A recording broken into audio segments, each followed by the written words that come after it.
네, 입으로 돌아왔습니다. 제이슨 본의 간략한 줄거리와 함께 장단점, 그리고 인상적인 장면, 그리고 마무리 및 평점 한마디 남겨보는 시간을 가지도록 하겠습니다. 네. 일단 줄거리에 대해서 간략하게 설명을 드릴게요. 얼티메이텀에서 잠적을 했던 니키가 CIA의 프로젝트를 검색한 결과 폭로할 결과물이 나왔다고 본에게 찾아가서 아이언 핸드 프로젝트라든가 본의 과거에 대해서 이야기를 해줍니다. 네. 이 사실을 헤덜이라는 CIA 요원이 발견을 하게 되고 CIA를 관할하고 있는 두이 국장이라는 사람이 네. 저격수까지 투입을 해가지고 네. 또다시 추격전이 시작이 됩니다. 간략한 줄거리 내용이고요. 네. 무분별한 스포일러가 남발될 수 있다는 점을 미리 말씀을 드리도록 하겠습니다. 네. 자, 일단은 다른 첩보 영화 중에서 기억에 남는 영화가 있는지 궁금하네요. 뭐 미션 임파서블 시리즈 정도지. 본 시리즈 빼면은 프랜차이즈라고 해봤자 몇 개 없는데 그 중에서 수준 있게 만드는 건 그 정도지 뭐. 007 옛날 시리즈는 다 허무맹랑하고 최근 들어서 노선 변경한 건데 그것도 스펙터에서 완전 망했잖아. 뭐. 기억 남는 건 리크루트? 아, 리크루트. 첩보 액션은 아니지만 첩보 요원이 되기 위해서 펼치는 얘기였잖아. 스토리 자체가 굉장히 쫀득하게 다가와가지고 재밌었던 것 같고 그리고 무간도 시리즈는 되게 좋아하거든. 그러니까 디파티드도 뭐 옛날에 같이 봤었지만 리메이크 된 걸로 덩달아서 재밌어했고 그리고 나는 사실 본 시리즈의 액션을 그렇게 특별하게 생각을 안 하는 게 이연걸이나 성룡이 보여줬던 액션들이 워낙 나한테는 인상에 깊이 박혀 있어서 그렇죠. 그거의 연장선이라고밖에 안 보여지거든 사실. 카체이스 장면이나 이런 거는 신기하긴 했는데 액션계에 획을 그었다 이 정도까지는 글쎄 성룡 영화 보면은 생각이 달라질 것 같은데 그리고 이야기적인 면에서도 기억을 잃은 요원이 기억을 찾아 들어가면서 자신의 비밀병기 같은 육체의 능력을 가지고 이야기가 해결되는? 사실 근데 나는 이런 얘기는 일본 만화에서도 많이 봤던 것 같고 과거에도 없었던 얘기가 아닌 것 같아서 사실 본 시리즈를 그렇게 높게 쳐주지는 않아요. 일단은 그러면은 아쉬웠던 점부터 얘기를 해보면 좋을 것 같아요. 일단 각본상의 결함들을 쭉 짚고 넘어가야 될 것 같은데 그렇죠. 물론 그 이전에 본 트릴로지 같은 경우도 각본이 탁월한 작품은 아니긴 해. 일단 원작부터가 80년대 첩보물 소설에서 기원한 건데 대단한 내용은 아니란 말이야. 한국으로 치면은 무궁화 꽃이 피었습니다 이런 수준이지 사실. 사실은 그렇지. 그리고 각본상의 결함이 분명히 있었고 예를 들어서 본 아이덴티티에서는 본이 처음에 타겟으로 삼았던 아프리카의 만명 독재자인 완보시가 본은 암살에 실패하고 나중에 CIA에서 제거된단 말이야. 자택에 있다가 창문을 통해서 저격수가 저격을 해요. 네. 근데 이게 말이 안 되는 게 저렇게 쉽게 죽일 사람이었으면 본을 왜 보낸 거야? 그리고 아프리카에서 망명한 독재자면 자신의 신변에 대해서 굉장한 염려를 하고 있을 테고 그럼 당연히 창문에 방탄유리라도 설치해야지. 방탄유리야 이게. 저격 포인트가 뻔히 있는 집에 사는 거부터도 웃기고 근데 이런 식의 문제들이 있었긴 했지만 적어도 합은 맞았단 말이지. 보면서 뭐 이 정도는 그냥 첩보물의 클리셰다 라고 익스큐즈 할 수 있었어. 그래. 익스큐즈까지는 형편없다고 할 정도까지는 아니었단 말이야. 네. 근데 이번에는 문제가 좀 심각해. 일단 도입부터도 구멍이라고까지 할 거는 아닌데 유치하단 말이야. 도입을 어떻게 해. 맷 데이먼이 화면 전면에 나와가지고 그리스 길거리 격투 이런 데 참여해서 상대를 원펀치 3강냉이로 보내는 장면이 나오잖아. 이거는 굉장히 유치한 거지. 맷 데이먼 아직 안 죽었고 나이 먹었다고 무시하지 마라 뭐 이런 것도 아니고. 거기서 한술 더 떠서 유치한 게 한 방에 사람을 보낸 다음에 차 뒤로 가서 뭔가 괴로워하면서 고뇌하는 장면이 나오더라고. 되게 있어 보이려고 노력한다는 느낌이죠. 좀 그렇게 느꼈을 수도 있겠구나. 이게 본 슈프리머시하고 비교가 되는데 본 슈프리머시에서는 제이슨 본이 자신의 과거와 행적에 대해서 고민하면서 해안을 뛰면서 달리는 장면이 나와. 체력 좋으니까 존나 달리지. 그러면서 한편으로 제이슨 본의 아내인 마리가 제이슨 본이 평소에 고민하면서 끼적인 노트를 읽는 장면을 교차 편집을 통해서 보여줘. 그러면서 본이 어떤 고민을 하고 있고 어떤 상태에 빠져 있는지를 보여주면서 동시에 본은 체력도 좋지만 고민도 한다. 이거를 아주 자연스럽게 보여준단 말이야. 가볍게. 어디 사람 한 명 그렇게 병신 만들어서 때려 눕히는 게 아니고 아니 그리고 한 대 때려서 눕히는 것도 아무리 봐도 등치가 좋아 보이는 사람인데 한 방에 나가 떨어지는 게 그렇긴 해 사실. 무술이 필요하지 않잖아 사실. 딱 프로레슬링 수준의 오프닝이었다고 생각해. 피식했지. 피식. 그리고 아이언핸드 프로젝트도 사실 유치하다 싶지. 처음에 나왔던 게 트레드스톤이잖아. 제이슨 본을 만들었던. 그쵸. 그리고 그 다음에 그게 본 아이덴티티 마지막에 폐기가 되고 네. 블랙브라이어로 업그레이드가 돼서 본 슈프리머시하고 본 얼티메이텀에서 신나게 써먹는 거 아니야. 근데 이게 결국 따져보면은 강력한 트레드스톤 아니야 그냥. 근데 이번에는 아이언핸드래. 이거 뭐야 초강력 트레드스톤 뭐 이런 거 아니야. 유치한 거지 그냥 업그레이드만 되고. 이거 나 딱 생각난 게 뭐냐면은 어렸을 때 본 주라기 월드컵 있지. 애니메이션. 공룡들하고 인간이 축구를 하는. 축구하는 거. 거기서 보면 주인공이 돌발이라는 놈인데 맞아. 돌발이 야, 기술이 진짜 오랜만에 들어온다, 진짜. 돌발이 기술이 돌발이 슛이야 돌발이 슛. 맞아. 돌발이니까 돌발이 슛. 아버지로부터 물려받은 기술이란 말이지. 여기서도 아버지가 중요하게 등장한단 말이야. 근데 이게 나중에 업그레이드가 된다고. 초강력 돌발이 슛으로. 딱 그 수준의 그 업그레이드 같단 말이야. 딱 초딩들 보는 그 수준의. 이렇게 아이언핸드라는 트레드스톤의 제어글 버전을 또 등장시켜서 얘기 풀어나가는 것도 너무 틀에박은 패턴이다. 몇 번째 반복하는 거냐. 그럴 수 있어. 나도 이해를 해요. 이 생각이 들고. 그리고 그거 한마디 더 하면은 그래. 여태까지 강력한 요원 키우는 거였는데 아예 이 방향이 달라졌잖아 이제 SNS를 통해서. 그거는 블랙브라이어 때도 나온 거긴 해. 근데 요게 조금 그런 게 그런 문제는 이미 90년대 80년대 위성을 통해서 개인 사생활 침해 뭐 이런 걸로 에너미 오브 스테이트라고 윌 스미스가 주연했던 아주 걸작이 하나 있거든. 거기서 이미 걸고 넘어진 건데 지금 와서 요 얘기하는 거는 시대가 지났지.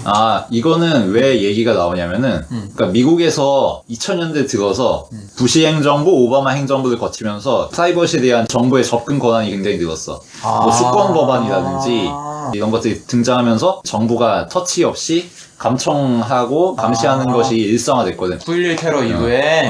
그래서 나온 게 에드워드 스노든이고, 미국 정부가 불법으로 개인들을 이렇게 감시하고 있다는 것을 정황을 포착하고 고발하는 사람이고, 그것 때문에 미국에서 한창 이 이슈 때문에 시끄럽고 그것 때문에 는 거지. 근데 시의성이 있는 주제인 건 맞는데 사실 이게 근본적으로 한계가 있는 게 제이슨 본 시리즈에서는 정부가 안 나와. CIA만 나온단 말이야. 그렇지. CIA. 그러니까 이거는 잘 쳐줘야 CIA가 부패한 거고 정부 차원에서 국민을 억압한다는 이야기를 하기에는 부족한 점이 있어. 그러니까 이거는 관객 입장에서 직관적으로 느끼기에 이거 그냥 CIA 부패한 놈들 문제지 미국의 문제라고 받아들이기 어려운 점이 있단 말이야. 그러네 그렇게 보니까. 확실히 요점을 잘 짚어준 게 대사마다 에드워드 스노든 얘기를 언급하지. 계속 언급을 해. 근데 스노든 얘기가 되려면은 이거는 정부 차원까지 가야 되거든. 대통령 차원까지 가고. 근데 그러지 않는단 말이야. 그러니까 이거는 그냥 제이슨 본하고 CIA의 머리 싸움 이 정도에서 끝날 수밖에 없는 거지. 본 트릴로지도 그렇고. 그렇지. 그리고 청문회 정도만 나오는 수준이었기 때문에 한계점이 있는 거는 사실인 것 같아. 그리고 단점이라고 지적되는 부분 중에 또 하나가 과거 회상만 너무 하는 거 아니냐. 현재로 살아라.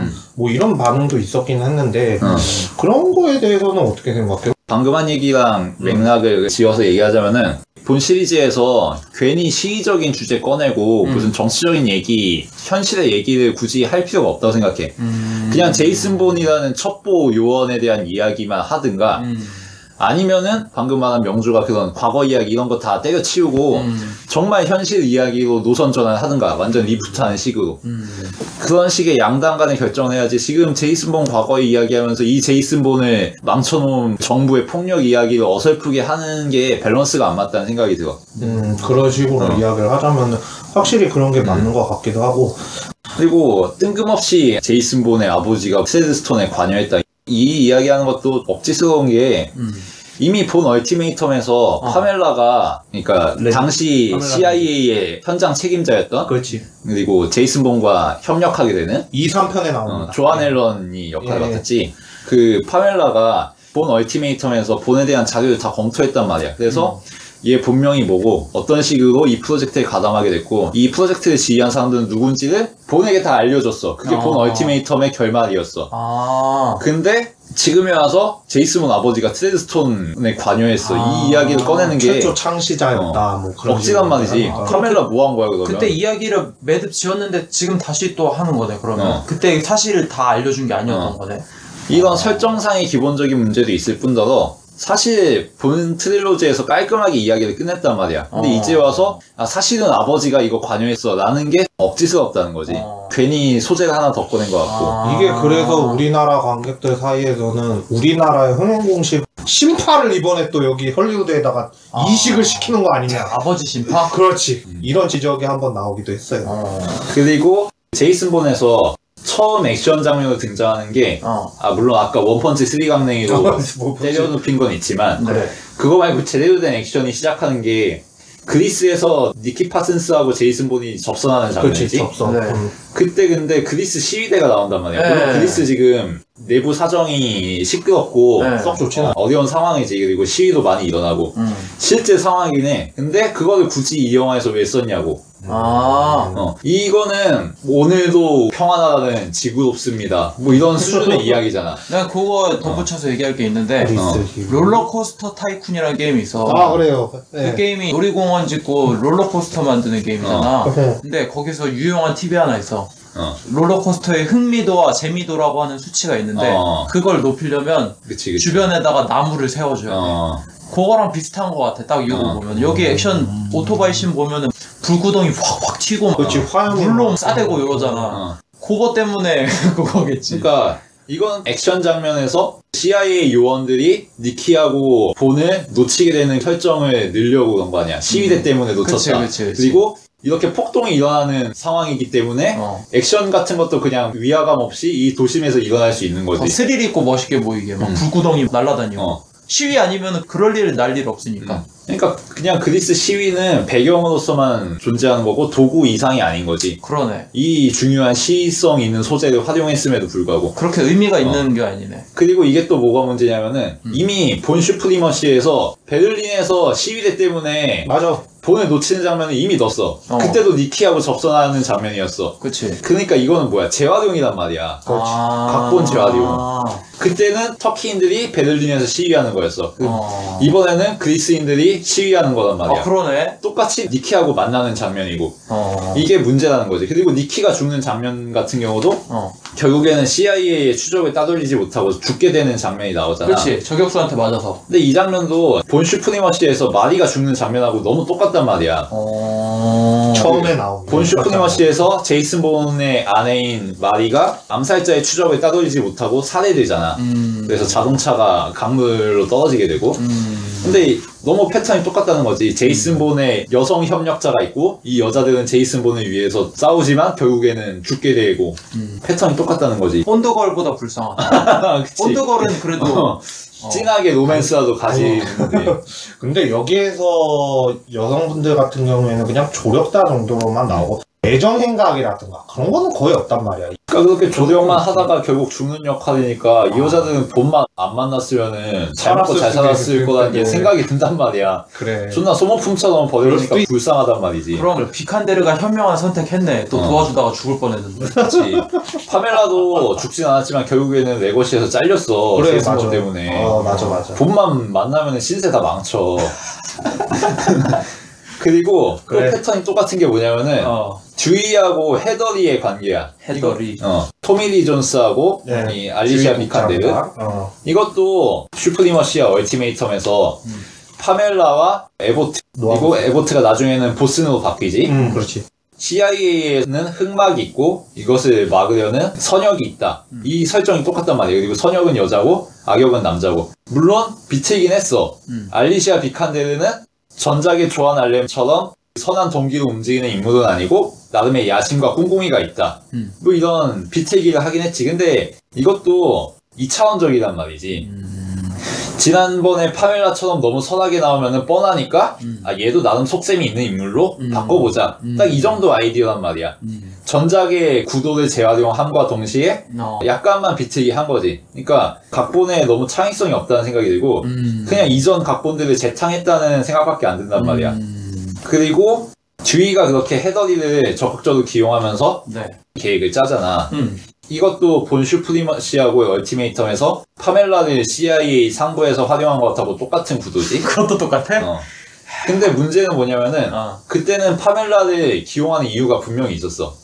제이슨 본 때문에 CIA가 개판된 책임을 파멜라에게 전가하자는 분명한 의도가 있었어. 그리고 그게 정상화가 됐고.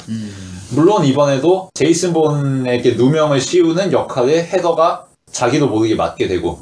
근데 문제는 제이슨 본에게 누명을 씌울 이유가 없어. 왜냐면은 초장에 니키하고 제이슨 본이 접선하는 장면에서 이미 CIA는 사살 명령을 내렸어. 얘네는 언제 죽여도 이상하지 않은 위험 인물이야. 왜냐면 CIA 내부 정보를 워낙 많이 알고 있으니까. 맞아. 근데 이제 와서 굳이 제이슨 본을 죽이기 위해서 명분을 마련하기 위해서 누명을 씌워? 그럴 이유가 없다는 거지. 그 누명이라는 게 그리고 뭐야? CIA 요원 4명을 제이슨 본이 살해했다 이거잖아. 근데 이거는 굳이 없어도 제이슨 본은 죽이는데 아무 문제가 없거든. 그냥 죽여도 돼. 괜히 CIA 소중한 요원 4명을 폐품처럼 버리면서까지 제이슨 본을 죽여야 될 명분을 마련할 필요가 없단 말이야. 그러니까 헤더가 기용될 이유가 없는 거지. 다 그냥 듀이 선에서, 토미 리 존스 선에서 처리할 수 있는 문제인데 어거지로 헤더에게 불량을 마련해준단 말이야. 얘가 지금 토미 리 존스에게 노란하고 있다는. 그러니까 이게 어거지란 말이지. 이거는 그냥 관객에게 반전 효과 내는 거 이상도 이하도 아닌 거지. 그리고 그 과정에서 헤더하고 본이 또 협력을 하게 돼요. 근데 이것도 사실 억지스럽지. 아니, 물론 협력할 수는 있어. 그래. 근데 그 전에 세팅된 게 뭐야? 헤더는 퍼시 박사의 본에 대한 보고서를 읽고 아 얘가 아직도 본부를 그리워하고 있을지도 몰라. 한번 발탁해 봐야지. 추측이지, 솔직히. 너무 약하잖아. 그렇게 적극적으로 본을 바로 섭외할 만한 그런 게 못 된단 말이야. 그치. 보고서 몇 줄이나 된다고 그걸 그렇게 신뢰해 전폭적으로. 접점이 좀 없지. 그리고 제이슨 본 같은 경우도 인터넷 기사. 인터넷 기사 보고 이번에 헤더라는 애가 새로 취임을 했는데 아 얘하고 협력하면 뭔가 잘 될 것 같아. 그리고 자기 폰 메시지로 도움을 주는 메시지도 보냈어. 그러니까 얘하고 협력하면 잘 될 것 같아. 뭐 이런 생각인 건데 사실 나이브한 거지. 물론 헤더가 본을 도와주는 메시지를 보낸 건 맞아. 근데 그게 자신을 함정으로 빠뜨리려는 떡밥인지 아닌지 어떻게 알아? 제이슨 본의 그 천재적인 지능이라면은 그런 거 의심해야 되는 거 아니야? 그냥 말하지 않아도 다 알아요. 뭐 이렇게 되는 거잖아. 그리고 그렇게 해서 첫 대면을 하는데 쥐가 보낸 암살자 때문에 제이슨 본도 함정에 빠지고 CIA 요원들도 다수 죽고 정보원도 죽게 되잖아. 마크 스미스라는. 그치.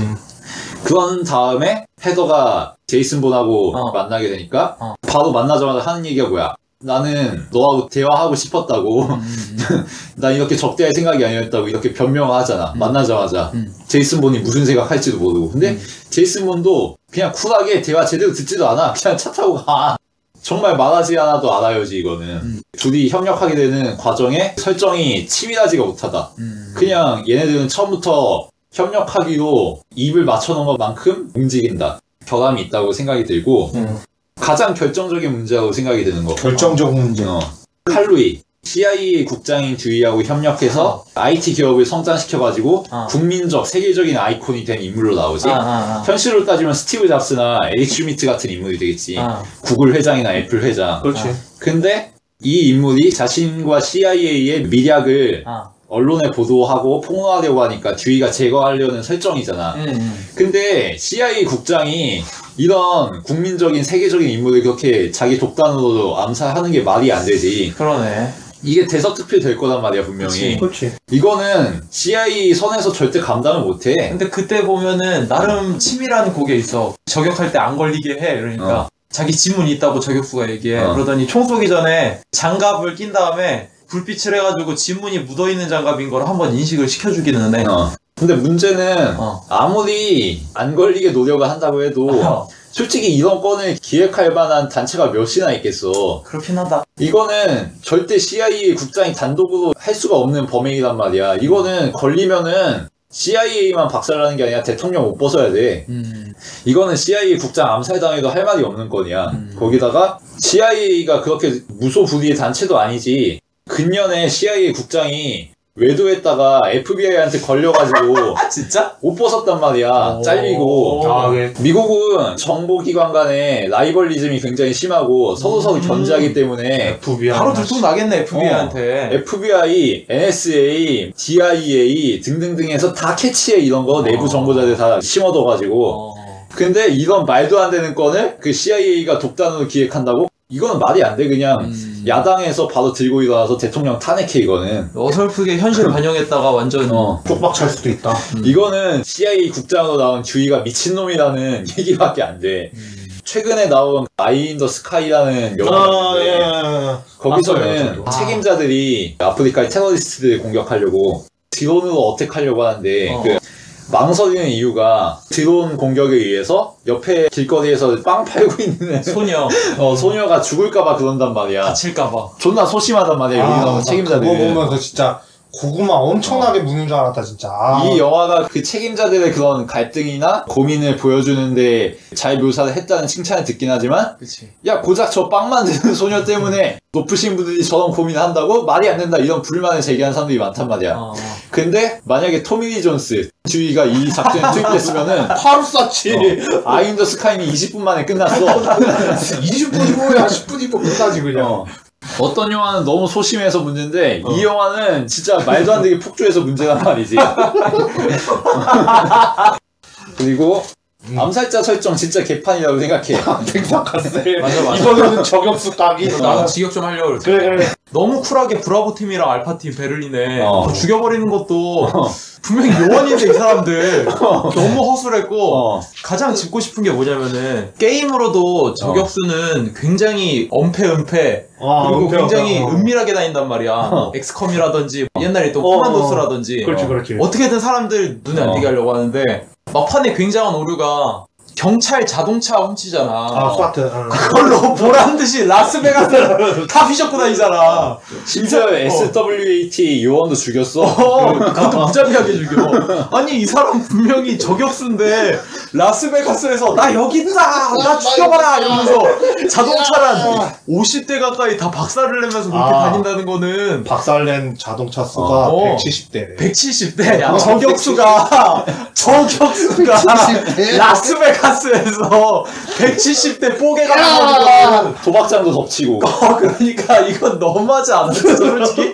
저격수면 어떻게 은밀하게 몰래 막 다녀야지. 이건 너무 상식에서 뒤떨어진 행동이잖아. 그럴 수도 있어. 그리고 기본적으로 문제가 뭐냐면은 이 저격수 SS라고 이름이 나왔던데 이 사람이 동기가 뭐야? 제이슨 본이 블랙브라이어 프로젝트를 폭로하는 바람에 테러리스트들에게 납치가 돼가지고 고문을 당했다고. 이거 아니야 작전 중에. 그치. 근데 이 말인즉슨 야 이 새끼가 이러는 이유가 뭐냐면은 제이슨 본 때문에 고문받아가지고 핵가닥한 놈이야 뭐 이거 아니야. 이게 얼마나 유치해. 한국 드라마도 아니고 이 새끼는 제이슨 본 때문에 마탱이가 갔어 뭐 이런 거잖아. 여기서부터도 문제가 있고 더 큰 문제는 뭐냐면은 그러면은 제이슨 본 때문에 피해를 받은 뭐 그런 인물로 그냥 쭉 나가든가 어떤 설정을 덧붙여. 이 사람이 제이슨 본의 아버지를 죽였다. 이걸 덧붙인단 말이야. 맞아. 이걸 왜 덧붙여? 피해자로 설정할 거면은 쭉 피해자로 나가면서 이 사람이 제이슨 본에 대해서 도덕적인 우위가 있다. 이거를 과시해야 되잖아. 유치할지언정. 근데 이거는 그것도 아니야. 아버지 죽인 놈이야. 근데 고작 제이슨 본 때문에 고문당했다고. 그것도 제이슨 본이 의도한 것도 아니지. 국가기관이 잘못해가지고 자기는 고문받은 거지 사실은. 그러니까 관객 입장에선 무슨 생각이 드냐면은 아니 저 새끼 제이슨 본 아빠 죽인 놈 아니야. 근데 제이슨 본 폭로한 것 때문에 그것도 정당한 폭로인데 정부기관이 잘못한 거잖아. 그것 때문에 원한 가져가지고 제이슨 본을 죽이려 들어? 저거 완전 싸가지 없는 놈이네. 이 생각밖에 안 된다고. 굳이 제이슨 본 때문에 이 사람이 피해를 입었다는 설정을 넣은 거는 이놈도 사실은 나쁜 놈이 아니야. 뭐 이 얘기를 하고 싶은 거잖아. 이놈도 동정할 만한 여지가 있어. 근데 전혀 그렇지가 않다는 거지. 제이슨 본 아빠 죽인 놈인데. 여기서 이미 망한 거고. 더 큰 문제가 뭐냐면은 진짜 심한데 야 그러면은 제이슨 본하고 사생결단을 내야지. 그치. 제이슨 본이 추적하는데 도망가? 아 그러네? 제이슨 본이 따라오면은 이 새끼 잘 만났다. 내가 너 박살내줄게. 그러네? 이야 맞단 말이야. 그치. 근데 제이슨 본이 쫓아오는 거 보면서 도망가. 그치, 그 엄청나게 거대한 차로 생각해보니까. 그 단단한 다자를 개박살내면서 어.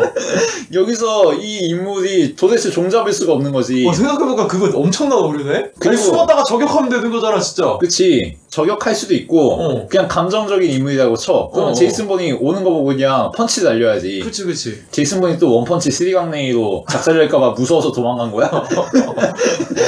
그런데 겁쟁이야 겁쟁이. 도망가는 것만 일단 얘기를 하자면은 얘가 현상수배처럼 떠버렸단 말이야. 그래서 도망친 거라고 생각은 드는데 도망갈 거면 그리고 조용히 도망가야지. 그렇지 그렇게 현상수배 비슷하게 받았으면 더 조심해야지. 그치. 카지노를 완전 개작살내면서 그럴 것까지 없다 이거지. 네. 차라리 뭐 어디 조용한 데로 본을 유인한 다음에 본하고 사생결단을 내든가. 이게 악의에 맞지. 그리고 본도 이상해. 에셋 저격수에게 아버지를 왜 죽였는지 자초지종을 들어봐야 될 거 아니야. 그거 궁금해가지고 지금까지 방방 뛴 건데. 그러네. 마크 스미스한테도 아버지 어떻게 된 거냐고 막 이렇게 위협 비슷하게 하던 그거는 나도 인정하는 근데 바고. SS를 그냥 따라가자마자 죽여버려요. 생각해보니까 그때 액션할 때 대사는 저격수만 하고 맷 데이먼은 대사 안 치는 거 같아. 이거는 대사 25문장밖에 안 줬다니까? 왜 우리 아버지 죽였어? 우리 아버지 어땠어? 뭐 이런 거 물어봐야 될 거 아니야. 맞아. 당연히. 그렇긴 하네. 근데 물어보지도 않고 그냥 죽여버려. 그러네. 근데 그거에 대해서는 주의국장 걔한테 물어볼 줄 알았거든. 그러니까 사실은. 걔한테 안 물어보는 것도 웃기거든? 그러네. 그렇지. 근데- 나는 주의국장한테 물어볼 줄 알았어. 근데 주의국장이 그냥 죽잖아. 물론 제이슨 본이 죽인 건 아니고 헤더가 등장해서 죽여버리지만. 그렇지. 근데 그거는 제이슨 본이 유도해서 죽인 건 아니잖아. 그래서 나는 주의가 죽어버렸으니까 이야기를 못 들었으니까 SS를 따라가가지고 이야기를 들어보려고 노력하겠구나. 사연을 캐려고 하겠구나라고 생각을 했어. 근데 그런 것도 없이 그냥 죽여버려가지고 나는 너무 황당했지. 아마 액션에 너무 몰입해서 살인병기 기술이 나온 다음에 집에 가면서 씨발 근데 내가 아빠 왜 죽였지 제가? 이런 거 아닐까? 제가 아빠 왜 물어봤어야 죽였을까? 되는데. 근데 그거는 설명할 수 있는 거는 그 스미스 아까 전에 얘기를 했지만 옥상에서 너를 여기에다가 끌어들이고 싶지 않았기 때문에 뭐 그런 식으로 얘기를 한단 말이야. 근데 부연 설명이 적어서 그러니까- 이게 스쳐 지나가듯이 샥 지나가 버리니까 아니, 나는- 사람들이 이해를 못 하는 거지. 그러니까 마크 스미스가 그렇게 얘기해준 건 나도 알았어. 근데 그것만 가지고 그러니까. 본이 만족하겠어? 너 같으면 만족하겠냐?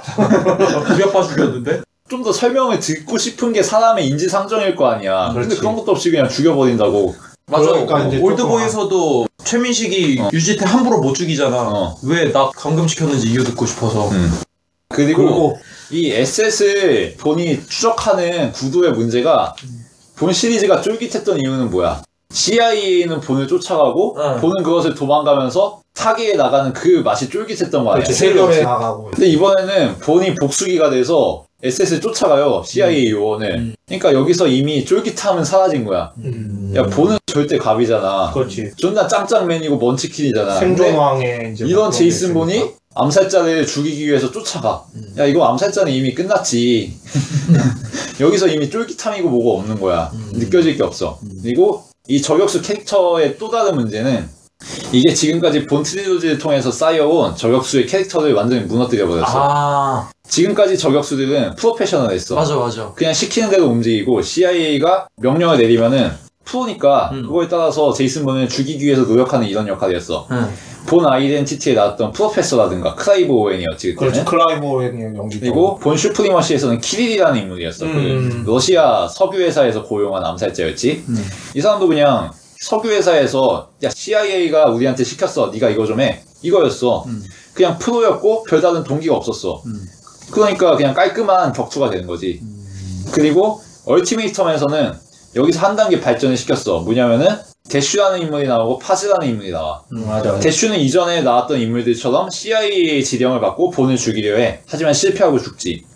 근데 파즈는 어떤 인물이냐면은 마지막에 제이슨 본이 CIA의 추적을 받고 건물 옥상에 몰려. 그래. 그 장면 나오지. 그리고서 파즈하고 맞닥뜨리게 돼. 근데 파즈가 지금까지 자신을 쫓아왔던 인물이라서 구면이었거든. 제이슨 본이 자신이 어떤 인물이었는지, 어떤 계획을 통해서 양성된 인물인지, 정부에게 어떻게 꼭두각시처럼 휘둘려 왔는지를 깨달은 시점이었단 말이야. 그래서 파즈를 보고 동병상련을 느끼는 거지. 이렇게 정부에게 휘둘리기만 하는 거 너무 억울하지 않냐, 뭐 꼭두각시 같지 않냐, 뭐 이런 얘기 한단 말이야. 네. 그런 얘기 하니까 파즈도 회의감이 어느 정도 드니까 제이슨 본을 미처 죽이지 못해. 그리고 그 이전에 제이슨 본이 자신을 살려준 기억도 있거든. 그래서 그것 때문에 우물쭈물하고 있는 사이에 CIA의 부국장이 와가지고 제이슨 본을 쏘지. 물론 제이슨 본은 죽지 않지만. 이런 식으로 기계처럼 CIA가 시키는 대로 움직이던 로봇 같은 인물이었던 그 암살자들이 업그레이드가 된 거지. 제이슨 본처럼 이 인물들도 회의할 수 있다. 자신들의 존재에 대해서 의구심을 품을 수 있다. 이런 걸 보여줬단 말이야. 근데 이번에 나온 인물은 뭐야? 제이슨 본 아빠 죽여놓고 제이슨 본에게 원한 가져가지고 그거 복수하려고 자기 사감을 가지고 뛰어드는 인물이란 말이야. 그치. 아주 감정적이고 이전까지 나왔던 프로페셔널한 인물들과는 레벨이 아예 다른 거지. 그치. 굉장히 유치한 동기로 움직이고 자기 자신에 대해서 성찰도 할 여지가 없어. 냉정하지도 못하고. 본 아이덴티티에서 본 얼티메이텀까지 쌓여온 그 저격수들의 발전을 완전히 무너뜨렸단 말이야 이번에. 여기서 이 캐릭터의 근본적인 문제가 있는 거지. 그리고 마지막으로 문제를 지적하자면은 알리시아 비칸데로가 맡았던 헤더의 역할, 이게 너무 먼치킨이야. 니키가 해킹하자마자 멀웨어를 USB에 심어버리잖아. 맞아. 완전 능력자란 말이지. 그리고 핸드폰으로 막 핸드폰으로 본인이 보고 있던 파일들, 보고 있던 노트북에 있는 파일들을 해킹해서 없애버려. 물론 능력자 짱짱맨이라고 설정할 수 있어. 근데 이게 문제가 뭐냐면은 스토리를 진행시키기 위해서 야, 이 모든 건 헤더가 다 처리할 수 있어, 이런 양상이 된단 말이야. 뭔가 문제가 닥치면 헤더가 다 처리를 해버려. 그치. 심지어는 어떤 장면이 있냐면은 칼루어를 듀이가 에셋을 시켜서 저격하려고 하잖아. 그렇죠. 근데 헤더가 그냥 자기 감으로 야, 이거 뭔가 이상한 것 같아 하고 문자를 본에게 때려버려. 딱히 그럴만한 정황이 그렇게 두드러지지 않거든? 그러네. 물론 의구심을 품을 수 있어. 뭔가 자기 낌새가 이상하다 싶어서. 그렇게 선명하게 바로 직감을 해버릴 정도는 아니란 거지. 듀이가 자기 자리에 안 하는 것 뿐이잖아. 그리고 그 더 심한 건 뭐냐면은 본은 그 메시지를 읽고 아, 이거는 암살이 계획돼 있을 거야 라고 바로 추측하고 바로 문을 열고 들어가서 바로 환기구 보고 총으로 때려버려. 그러니까 고작 헤더의 문자 메시지 몇 마디 보고서 바로 에셋이 어디 있는지 어떻게 저격할 건지 바로 추측해가지고 총으로 난사해버렸단 말이지. 너무 심한 거지. 그리고 헤더가 CIA 부장하고 얘기하면서 아, 사실은 나도 꿍꿍이가 있고 제이슨 본 길들려고 시도 중인데 만약에 얘가 길이 안 들면은 없애버릴까 뭐 이 얘기를 하잖아. 맞아. 그러면서 아, 이 캐릭터가 마냥 선역은 아니고 야심이 있는 인물이고 헤더 비긴즈처럼 여기서 얘기를 해주는 거다 뭐 이 얘기를 하지. 그리고서 반전으로 제이슨 본은 사실 이거 녹화하고 있었어, 이거 보여주고. 이것도 사실 유치하단 말이지. 헤더는 나름 꿍꿍이가 있는 애지만 우리의 제이슨 본 누님은 먼치킨이라서 다 파악하고 있어. 뛰는 년 위에 나는 놈이 있다고 뭐 이런 거지. 너무 유치하게 끝나버렸지. 이런 식으로 각본상의 문제를 대충 그냥 영화 보고 나서 기억나는 대로 정리한 건데도 이 정도가 나와요. 내가 말하면서도 너무 정신이 없었어. 너무 많으니까. 질서가 안 잡히니까 그냥 건수 떠오르는 대로 다 얘기를 한 거야. 이 정도면은 각본가 그냥 때려쳐야 돼.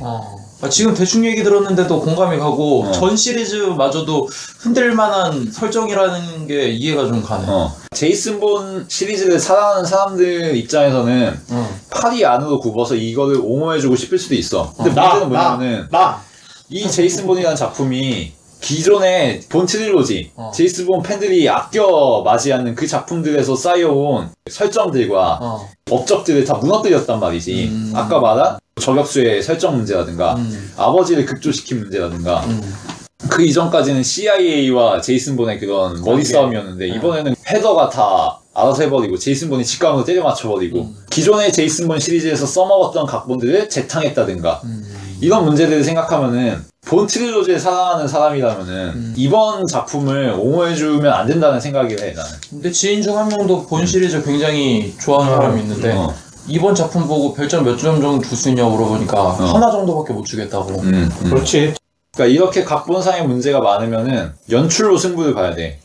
사실 연출도 안 됐다. 그러니까 본 시리즈는 사실 아까도 얘기했지만 각본이 그렇게 특출한 작품까지는 아니었단 말이야. 그냥 속도감 있고 그냥 어느 정도 한 맞고 이 정도였지. 이번에는 그 정도도 아니었으니까 문제인 건데 그러면 더더욱 연출로 승부를 봐야지. 근데 연출도 이전 작품들만 못해. 이전 작품들에 나왔던 뭐 제이슨 본의 그런 생활용품들을 이용한 액션이라든가 아니면 맷 데이먼의 피지컬이 살아있던 시절의 그런 화끈한 그런 역동성이라든가 정말 정교한 편집으로 짜여져 있는 그런 카체이스들 그런 것들은 제이슨 본 시리즈 트릴로지가 나온 다음에 수많은 작품들에서 모방을 했잖아. 그래서 맞아. 오히려 할리우드 트렌드가 너무 제이슨 본 위주로 흘러가 버렸고 근데 이번에는 뭐 액션이 없어. 제이슨 본 그냥 원펀치 3강냉이 하는 거 말고 제대로 액션 보여주는 것도 없고 마지막에 에셋하고 싸우는 거 하나 정도? 근데 그것도 아까 말했듯이 에셋이란 캐릭터가 완전 병신이고 이 새끼가 도망가는 것부터가 코웃음이 나오고 본이 얘를 죽이면 안 되는 상황이기 때문에 이런 액션을 하는 게 몰입이 안 된단 말이지. 그리고 카체이스 같은 경우도 이전 작품들에 나왔던 거에 비하면 약해. 네가 볼 땐 약하냐? 나도 굉장히 약하게 느껴졌어. 얼티메이텀하고 비교하면 난 분명히 약하다고 생각해. 얼티메이트. 그 에어백 그거 하는 거. 물론 아이덴티티하고 비교하면은 나을 수도 있는데 슈퍼니머시나 얼티메이텀에 비해서는 약하다고 생각해. 오토바이를 통한 체이스도 다 나온 거고 이미 다 재탕된 거라고 생각하기 때문에 연출로 승부 보는 부분도 약한 작품. 그래서 높게 쳐주기가 어렵지 않나 라는 생각이 들었어. 단점이다 장점이 될 수 있는 게 결국 촬영이라고 볼 수밖에 없을 것 같은데 핸들드가 너무 심하잖아. 쉐이킹. 이게 어느 정도로 심하냐면은 액션하는 장면에서는 당연히 심하고 일상 대화를 하는데도 한마디 하는데 갑자기 시점 바뀌고 이게 너무 많이 들어가서 이런 시선은 감시자의 시선이 돼서 그 사건을 바라본다 이런 시선도 될 수 있기는 한데 너무 전환이 심하니까 내가 이 영화 보고 나서 집에 와서 컴퓨터를 켰는데 글자가 둥둥 떠다니는 거야. 너무 어지럽더라고 진짜. 진짜 그 정도까지예요. 그래서 역동적으로 보일 수 있는 장점이기도 하지만 단점으로 나한테 많이 느껴져서 보는 내내 좀 피로감을 호소했고 처음 보시거나 그랬을 분들한테는 날림 현상이라고 그러지 불빛만 왔다 갔다 하는 것 같은 그런 효과를 줄 수도 있을 것 같아서 짜증났던 게 뭐냐면은 작은 스크린에서 보면은 이게 줌인을 너무 많이 땡겨. 넓은 장면에서 보여줬다가 줌인 땡기고 확대해버리고 그러다 보니까 줌인 땡겨주는 포커스도 눈을 마주쳐야 되는데 밑에 자막이 나오면 자막도 봐야 돼. 눈이 막 왔다 갔다 계속 이러니까 너무 정신없는 거야 내 느낌에는. 그런 기법을 쓴 게 액션이 조금 모자라지만 카메라로 커버를 쳐줄 수 있잖아. 그런 식으로 좀 더 역동적으로 보일 수 있도록. 그런 면에서는 나쁘지 않은 선택이었다라는 생각이 들긴 하는데 나는 액션씬에서 가장 중요하게 생각하는 게 만약에 오른손으로 상대방의 왼쪽 뺨을 탁 때렸어. 그러면은 나는 맞았을 때 타격이 되는 그 뺨을 보고 싶거든? 근데 첫 번째도 그렇고 두 번째 보면서 내내 봤던 게 액션씬에서 카메라가 어떻게 움직이나를 봤는데 만약에 오른쪽 주먹으로 왼쪽 뺨을 때려. 그러면은 턱이 오른쪽으로 돌아가면서 머리가 오른쪽으로 돌아가겠지. 그러면은 그 돌아가는 것만 보여줘. 타격하는 지점은 카메라로 안 잡아주더라고. 만약에 배를 주먹으로 때린다 치면은 배를 보여주는 게 아니라 등을 보여줘. 이 사람 등이 얼마나 굽어져서 세게 맞았나. 그러니까 맞는 장면을 보여주는 게 아니라 맞아서 어떻게 타격을 입었나. 그러니까 되게 헐리우드 액션처럼만 느껴지는 거야. 전작에서는 분명히 내가 그렇게 본 시리즈를 좋아하는 건 아니지만 그런 건 되게 참신해 보였는데 이런 액션씬은 나이를 커버치기 위한 장면이 아닌가라는 생각이 들었고 애초에 액션 자체도 빈약하기도 했고 그리고 칭찬할 만한 게 되게 친절한 면들이 있더라고. 초반에 오토바이 액션할 때 저격수가 뒤쫓아가잖아 자동차로. 근데 상황실에서는 자 왼쪽으로 가면 돼. 앞에 길은 막혔어. 오른쪽으로 가면 돼. 막 이렇게 얘기해 주잖아. 그때 화면을 보면은 그냥 일반인이 봐도 아 노란색이 길이고 빨간색은 막혀 있구나. 그리고 얘네들은 이렇게 가면 되겠구나. 그 상황을 보여주지. 그게 괜찮았던 이유가 뭐냐면은 카메라가 너무 들이대니까 얘네들이 지금 어디서 뭘 하고 있는지 잘 모르겠는 거야. 그러니까 이글아이 샷을 아끼지 전체적으로 잡아주는 걸. 대신에 그런 상황실에서 얘네들이 어떻게 움직인다는 걸 보여주니까 그런 점은 나한테는 친절하게 느껴졌고 또 한 가지는 여자가 죽잖아. 그 열쇠 집어던지면서 니키가 죽었는데 의아했던 건 열쇠만 보고 장소를 어떻게 찾아갔지? 이런 생각이 들었어. 그 스토어 보고서는 찾아간 거니까. 그거 사족이긴 한데 굳이 따지자면 아니 열쇠만 보고 어느 사물함인지 어떻게 알아? 그런 걸 또 무마시킬 수 있는 게 계속 주민을 땡기잖아. 그걸 생각할 틈도 없이 영화가 빨리빨리 진행되니까. 그리고 수첩을 딱 펼쳤는데 손가락으로 글자를 읽어야 될 때를 다 알려줘.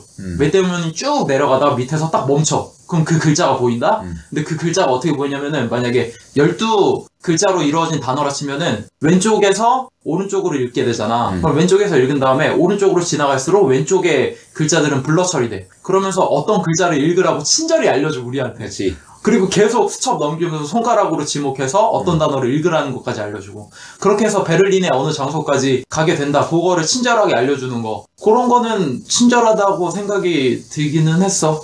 그리고 알파하고 브라보 죽는 장면도 GPS로 색깔 다르게 가지고 보여주잖아. 저격수가 멈춰있는 것도 확실하게 색깔로 딱 보여주잖아. 미니맵처럼 보여주는 그런 친절함이 있었다. 그 니키 죽는 장면도 사실 웃긴 게 수첩하고 USB만 던져줘가지고 이후 스토리가 진행되잖아. 그치. 그럼 처음에 접선할 때 그것만 주고 그냥 가지. 아, 그러네. 생각해보니까. 왜 굳이 또 한 번 만나가지고 저격을 당할까? 러닝 타임이 점점 더 줄어들고. 또 칭찬할 수 있을 만한 거 한 가지는 마지막에 베가스 가서 연설하기 전에 위치 추적기랑 녹음이 되는 기능의 칩을 훔치잖아. 맷 데이먼이. 그렇지. 그래서 그거를 헤더한테 주고 헤더가 듀이한테 주잖아. 근데 마지막에 보면은 쟤에 들어오지 않으면은 작전대로 죽여야겠죠 이런데 그 칩을 한 번 더 쓴 것 같아 보니까 50m 이내에서는 녹음이 된다 그랬거든? 그 글자를 분명히 보여줬어 카메라로. 그래서 그거를 쓴 것 같아. 그래서 그런 건 이거 똑같은 거 또 쓰네? 이런 느낌? 마지막으로 칭찬 한 가지 하고 싶은 게 난 사실 음악이 좋지는 않았어. 아 그래. 거의 부산행에서 쓰던 음악과 크게 다른 바가 없다고 생각이 들었거든? 음악이 갑자기 없어지면서 조용해지는 지점도 그렇게까지 효과적이다라고 얘기하기 좀 뭐하고 전체적으로 정신이 없으니까. 근데 한 가지 괜찮았던 게 뭐냐면은 맨 마지막에 헤더가 제의를 하잖아 제이슨 본한테. 너 와달라. 그러니까 뭐 생각해보겠다 이러고 제이슨 본이 간단 말이야. 그러고 헤더는 자기 차 타러 가. 근데 갑자기 바이올린 선율이 단조로 확 바뀌어. 오, 그때 나 그거 되게 괜찮았어. 그때 맞아. 여기서 느낌 하나 뭔가 달라지면서 이거 반전 하나 있겠구나라는 생각이 드는데 단조로 쭉 떨어지는 음이 제이슨 본스러웠어. 그때 굉장히 세련된 느낌을 받았고. 하지만 그 이후에 나온 엔딩송은 영. 그 엔딩송은 난 좀 얘기하고 싶은데. 왜 편곡했는지 모르겠어. 이상하게 편곡했어. 편곡도 편곡이지만 제이슨 본 시리즈니까 어쩔 수 없이 넣었다는 생각이 들고 그때 보면은 타워 같은 거 카메라로 딱 보여주면서 끝나잖아. 그 이름은 잘 모르겠는데. 그러니까 뭐 저기 시내 전경 상징적인 건물 같은 거 같아 미국에. 그러면서 제이슨 본 음악이 딱 펼쳐지는데 요건 유치하다 싶은 설정으로 마무리 지어가고 아쉬웠어. 지금 내 눈에 보이는 거는 효식이가 어떻게 해서든지 칭찬을 끄집어내려고 너무 노력하는 모습이 보이는 것 같아서. 촬영에서 하나 또 칭찬하고 싶었던 게 듀이랑 칼루이랑 둘이 만나잖아. 식당에서 접선하잖아. 근데 그때 카메라 보면은 은밀하게 듀이를 비춰주는 듯 하면서 종업원이 화면을 아예 다 가려버려. 맞아요. 그리고 대화할 때마다 듀이 갔다가 뭐 루이 갔다가 살짝 바뀌고 이런 거 보면은 그 둘이 은밀하게 만나고 있다. 이런 거를 좀 카메라를 통해서 보여주는 것 같아서 그런 거는 효과적인 것 같다라는 느낌. 그리고 촬영에 대해서 얘기를 하자면은 쉐이킹 해주는 게 어지러울 수는 있는데 그래도 다른 작품들하고 비교할 거는 아니라고 생각하는 게 제이슨 본에서는 액션을 연출할 때 그 쉐이킹 효과를 통해서 최대한 역동성하고 박진감을 전달하거든? 동작을 정확하게 묘사한다기보다는? 맞아. 근데 다른 작품들 같은 경우에는 이거를 계속 흔들어주면서 동작을 그냥 화려하게 보여주려고만 해. 그 대표적인 게 11화의 오프닝 액션 씬이지. 거기서는 인물을 아예 거리를 잡고 보여주면서 인물 액션하는 걸 다 보여줘. 근데 그러면서 쉐이킹을 해. 그러니까 얘가 카메라에서 제동잔치 하는 것처럼 보인단 말이야. 근데 제이슨 본 시리즈 같은 경우에는 동작을 액션마다 끊어서 보여줘. 맞아. 그러면서 액션이 어떻게 진행되는지를 묘사하는 게 아니라 지금 이게 굉장히 급속하게 이루어지고 있다. 실시간으로 아주 긴박하게 이루어지고 있다라는 정서를 연출해. 그 점은 확실히 다른 작품들하고 차별화된다고 생각했어. 그런 편집점 중에 하나 재밌는 것도 맷 데이먼이 지하철에 있는 사물함 열면서 수첩 보잖아. 그때 보면 되게 절도 있는 게 사물함으로 걸어갔다가 손이 문으로 갔다가 그 장면을 컷해버리고 또 열었다가 수첩으로 바로 폈다 이렇게 탁탁탁탁 하면서 넘어간단 말이야. 그거하고 엘리베이터 탈 때 엘리베이터 탈 때도 보면 엘리베이터로 걸어갔다가 스위치를 탁 올렸다가 엘리베이터가 올라가고 그 장면도 이렇게 탁탁탁 끊어서 보여줘. 그리고 스타카토처럼 저격수가 본을 죽이러 가려고 결심해서 내려갈 때 보면 계단도 한 번 내려갔다가 두 번 내려갔다가 마주오는 사람한테 물건 받았다가 바로 차 탄 다음에 출발 딱딱딱딱 끊어져서 간단 말이야. 거기서 쓸데없이 뭐 대화하고 막 이런 거 없이 그런 거 되게 깔끔하지. 마치 데이비드 핀처의 초창기 스타일을 보는 듯하지. 세븐이나 파이트 클럽 이런 때 썼던. 뭐 그런 점은 칭찬할 수 있을 것 같고, 그리고 기본적으로 그래도 촬영 클래스가 A급이다라는 얘기는 할 수 있을 것 같아. 뭐 군중을 잡아주는 씬이든 혼란상을 보여주는 씬이든 칼루이가 저격당하는 무대에서 사람들의 그런 반응 같은 거든 굉장히 자연스럽고 클래스 있다. 맞아. 한국 영화 같은 경우 보면은 내부자들이라든가 아니면은 베테랑에서 그런 군중들을 묘사하는 컷들을 보면은 굉장히 가볍다는 느낌이 들어. 그리고 바로바로 무게감 없이 컷이 넘어간다는 느낌이 들고 인물들과 배경들이 떠있다는 느낌을 받아. 가볍게 둥둥 떠있다는. 아 진짜 거기에 참여한 사람들이 아닌 것 같이 진짜 엑스트라처럼만 보이는 그치. 느낌이구나. 근데 제이슨 본에서는 굉장히 자연스럽게 그걸 보여줬다는 거. 생각해보니까 강연할 때 보면은 그때 옆에서 수화로 또 얘기하는 사람도 있어. 그것도 깔끔하게 옆에 살짝만 배치했었어. 생각해보니까 그것도 괜찮은데. 그런 때는 컷이 그렇게 빠르지 않거든. 어느 정도 묵직하게 시간을 두고 잡아줘. 그러니까 그런 자연스러운 느낌이 드는 거고. 뭔가 그리스 얘기를 했지만 거기에서 시위 일어난 것도 사실은 그린그래스 감독이 최고로 잘 살릴 수 있는 장면이 그런 군중 시위 장면들 있잖아. 그런 생각은 들었고, 그리고 끝에 라스베가스 같은 경우에는 나도 야 무슨 저게 탱크인가 그 정도로 봤어.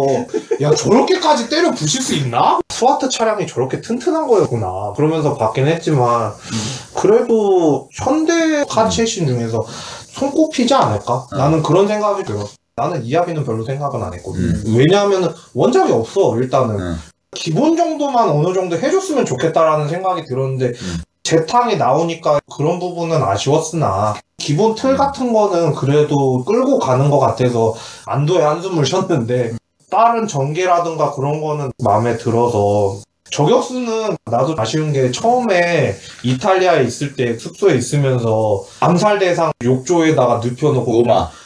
그냥 탕탕탕 쏘면서 끝내니까 제가 어느 정도로 잔인하길래 뭐 저 장면밖에 안 보여주지?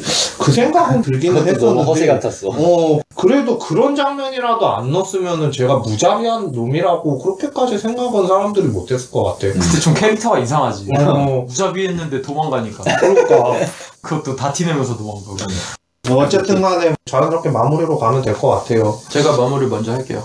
처음 볼 때 느꼈던 게 이게 카메라가 너무 움직이니까 내용 집중이 안 돼 흐름 파악하는데 어려웠는데 두 번째 보니까 무슨 내용이구나 여기에 들어왔고 인상적인 장면 중 하나는 헤더랑 듀이랑 처음에 얘기를 나누는 때가 있어요. 어느 때냐면은 너 마음대로 함부로 너의 의견을 제시하지 마라 막 이러잖아. 네 알겠습니다 하는데 높은 사람 옆에 있을 때 근데 듀이가 얘기를 하는데 카메라는 헤더를 보여줘. 그리고 헤더가 얘기를 할 때 듀이가 얘기하는 걸 보여줘. 근데 대화 내용이 뭐냐면은 너한테 작전 맡길 테니까 잘 해봐라 이런 류의 내용인데 처음에는 헤더가 시무룩해 있다가 너 이거 일 해봐라 너한테 맡기겠다 이런 얘기를 하니까 헤더 표정이 꿍꿍이가 있는 듯한 표정을 살짝 짓는단 말이야. 근데 그게 되게 미묘해. 근데 그런 반응에 대한 표정을 그때 카메라로 보여주거든. 이 영화는 대부분 말하는 사람의 화면을 보여주는데 그때는 반응을 보여준단 말이야. 그렇지. 그리고 또 반대로 헤더가 그 얘기를 듣고 나서 열심히 하겠다 뭐 그런 식의 내용을 얘기할 때 또 듀이의 화면을 보여주는데 그때 듀이도 약간 반신반의한 표정을 살짝 지어. 근데 그게 되게 미묘해. 영화가 이런 식으로 전개가 되지 않을까라고 살짝 느낄 만큼 컷을 통한 복선이지. 그 감정선을 굉장히 카메라랑 더불어 배우들이 미묘한 표정 연기를 잘해줬다라는 느낌에서 그 장면이 인상적이었고 명장면이라고 생각하는 거는 듀이랑 칼로이랑 식당에서 대화를 하잖아. 나 이제 너네랑 협력 안 할 거라고 그러니까 듀이가 협박을 하잖아. 볼펜으로 그릇을 땡 치면서 be careful 하면서 일어나. 근데 나 그 장면이 되게 재밌었어. 갑자기 흐름이 신선해지는 느낌? 굉장히 가볍게 얘기하는데도 가볍게 받아들일 수 없는? 거기서 듀이를 맡았던 그 배우의 토미 리 존스. 그 연기력 보였다는 느낌이 살짝 들었어. 의외지 액션 영화인데 나는 그런 가벼운 점이 다른 면도 볼 수도 있는 거지. 그리고 칼루이가 운영하고 있는 기업인 딥드림이 구글을 연상케 하는 측면이 여러 가지 있잖아. 구글 같은 경우도 개인정보에 대해서 폐쇄적이고 프라이버시 침해가 많다는 비판을 받고 있고 정부와 모종의 연계가 돼 있는 거 아니냐 뭐 이런 비판을 받고 있는데 그러니까 알파고 만든 데가 딥마인드라고 하지 않냐? 근데 문제는 그런 개인정보와 IT 산업과 정부 감시의 문제가 그냥 배경으로 스케치로만 지나간다는 거. 생각해보니까 그 장면이 왜 나한테 명장면이었는지 알 것 같아. 그릇을 때리는 소리가 띵 하면서 가볍잖아. 청량감도 느껴지고 딱 그 정도 수준만 건드렸던 것 같아. 환기. 되게 묵직하게 이거는 정말 큰일이고 이거는 인류의 재앙을 가져올 수도 있는 엄청난 문제야. 이런 정도의 스케일이 아니라 되게 가벼운 문제로 그릇으로 땡 하는 수준. 그 정도라서 명장면이었던 것 같고, 나한테 한 줄 평언하자면 화려한 빈수레. 구도도 그렇고 촬영도 그렇고 차 날라다니고 되게 화려한데 빈 얘기인 것 같아서 그래? 그 정도로 마무리하고 싶고, 별점은 그래도 최근 봤던 액션 영화 중 화려한 카메라가 괜찮지 않았나라는 생각이 들어서 3점 주고 싶습니다. 아까도 얘기했지만 이미 제이슨 본 시리즈는 트릴로지를 통해서 어느 정도 완결성이 났어. 근데 어거지로 아버지 이야기 끌고 온 것부터가 문제가 있다고 생각하고, 이제 제이슨 본 과거 시리즈는 접을 때가 됐다. 근데 벌써 얘기를 꺼내버려가지고 이거 수습은 해야 되잖아. 그러니까 다음 편도 분명히 과거 얘기 하겠지. 여기서 일단 기대감이 안 들고, 후속 시리즈들이 계획이 돼 있다면은 차라리 새로운 얘기를 해라. 아예 지금 배경처럼만 존재하는 정부 감시 이야기라든지 리바이어던에 대한 이야기라든지 이런 것들을 리바이어던. 살려보든가, 말만 꺼내고 장황하게 늘어놓다가 결국 알맹이도 없이 제시만 하고 끝낼 게 아니라 정말 그걸 가지고 밀어붙이든가. 그리고 알리시아 비칸데르 비중을 이번에 너무 많이 줬다.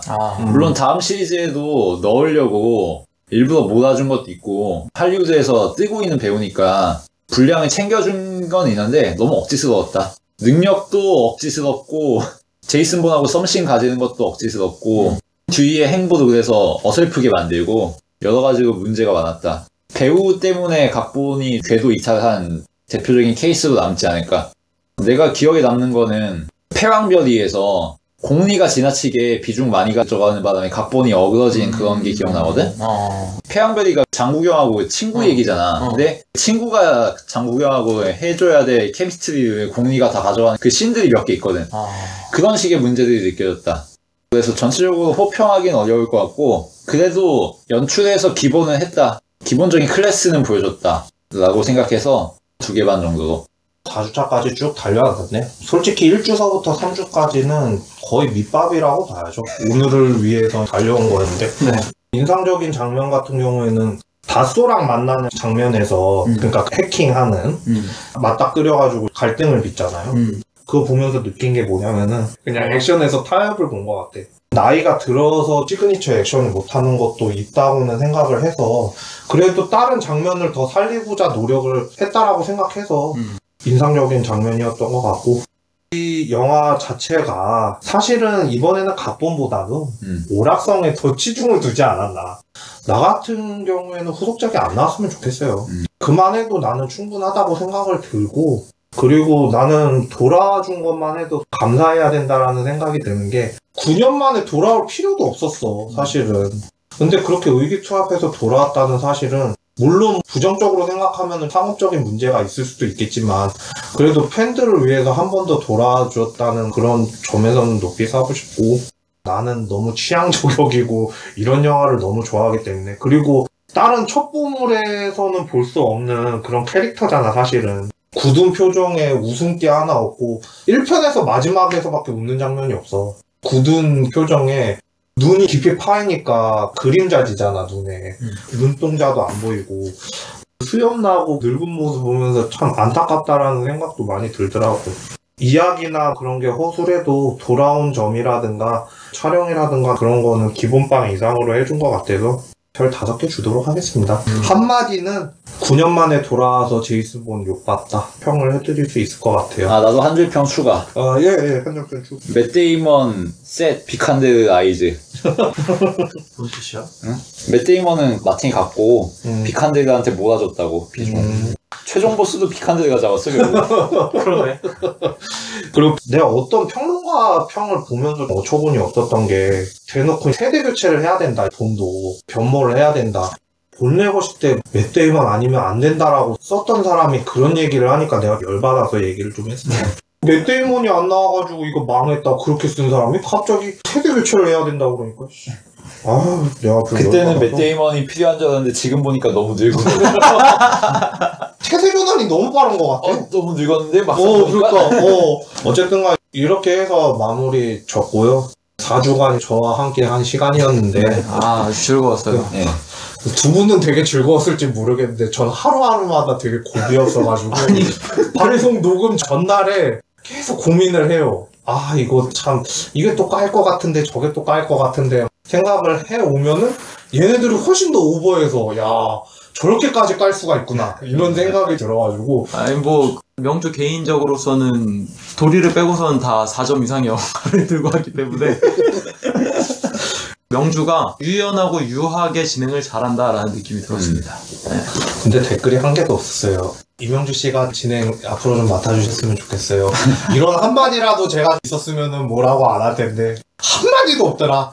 역시 전 진행자가 잘한다. 아니 뭐 너가 그런 진행을 생각. 잘하니까 방송이 재밌다는 얘기가 많이 나오잖아. 그런 거보다도 원래 진행자는 있는 듯 없는 듯 하는 게 최고지. 맞아. 그리고 또 스미스가 오늘 제가 레임덕을 한다고 그러니까 가열차게 아주 자세하게 아주 까준 것 같아서 아주 이거는 첫 차에 들고 나왔어도 똑같이 얘기했을 것 같은데. 아 그런 거였어? 네. 뭐 어쨌든 간에 이렇게 해서 마무리 짓도록 하고요. 아 다음 타임이 누구지? 네. 다음 주에 제가 다시 진행을 하고 한 주만 진행을 하고 개인 사정이 있어서 우리 스미스 군이 진행을 하게 됐습니다. 바뀌는 모습도 한번 즐겁게 받아주시고 끝으로 인사 한번 명주 군이 해주시고 마무리 짓죠. 제가 부천영화제도 다녀왔는데 네. 정훈이가 나오는 영화를 봤어요. 내가 나오는요? 너무 이미지가 비슷해가지고 난 연쇄살인마가 아니다라는 제목의 영화인데 너무 닮아가지고 꼭 얘기를 한번 해주고 싶어서 나중에 특별편 하나 생기면은 이야기를 한번 해보도록 하겠고요. 네. 야 4주 마치니까 벌써 8월이에요 또. 네. 시간이 금방금방 가는데 여름방학이신 분들은 거의 다 끝나가는데 마무리 잘 노시고요. 더위 먹지 마시고. 그리고 두 친구들한테도 감사하긴 해요. 이렇게까지 그래도 신경 써주면서 까주니까 내 마음이 한결 편안하더라고. 그냥 마음을 비워놓게 되더라고. 오늘은 웃었어요. 얘네들이 비난하면서 그러는데도. 어쨌든 간에 마무리는 잘 된 것 같아서 기분은 좋습니다. 4주는 못할 짓인 것 같아요. 한 2주만 해야 될 것 같아요, 저도. 네. 앞으로도 번갈아 가면서 진행을 하는 특집을 고려해 보도록 하겠습니다. 네. 다음 주서부터는 제 잡소리가 많아질 것 같아요. 네. 예. 제이스본은 오늘 방송 여기까지입니다. 들어주셔서 감사합니다.